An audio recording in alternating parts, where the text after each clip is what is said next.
শবে কদর লাইলাতুল কদরি খায়রুম মিন আলফি শাহর, আল্লাহ তাআলা বলেছেন হাজার মাসের চেয়ে উত্তম। প্রশ্ন হলো শবে কদরের বিশেষ কোনো আমল আছে কিনা।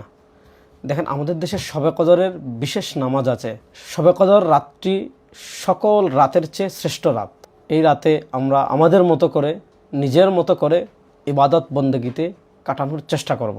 বিশেষ পদ্ধতির নামাজ ইমাম মুক্তাদে মিলে শবে কদরের 12 রাকাত, 8 রাকাত, 20 রাকাত নামাজ বলে কোনো নামাজ নেই। আমরা এশার নামাজ পড়ব, তারপর 20 রাকাত তারাবি পড়ব।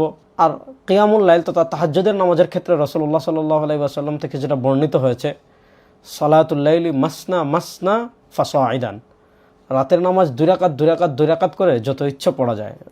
তাহাজ্জুদ নামাজের নির্দিষ্ট কোনো সংখ্যা নেই। 2 রাকাত, 4 রাকাত, 6 রাকাত, 8 রাকাত, 10 রাকাত, 12 রাকাত, আপনার যত ইচ্ছা তাহাজ্জুদ পড়তে পারেন। তাহাজ্জুদ নামাজের নির্দিষ্ট কোনো রাকাত নেই। শবে কদর অর্থাৎ রমজানের শেষ দশকের বেজোড় রাত্রিগুলিতে শবে কদর হওয়ার সম্ভাবনা আছে। সেই রাত্রিগুলোতে আমরা 2 রাকাত 2 রাকাত 2 রাকাত করে যত ইচ্ছা নামাজ পড়ব, কোরআন শরীফ তিলাওয়াত করব, তাহাজ্জুদ পড়ব। এবং আম্মাজান আয়েশা রাদিয়াল্লাহু তাআলা থেকে যে riwayat আসছে, রাসূলুল্লাহ সাল্লাল্লাহু আলাইহি ওয়াসাল্লাম সে রাত্রিগুলোতে আল্লাহুম্মা ইন্নাকা আফুউন তুহিব্বুল আফওয়া ফাআফু আন্নি ইস্তিগফার করব। যে কোনো ইবাদত আমরা করব।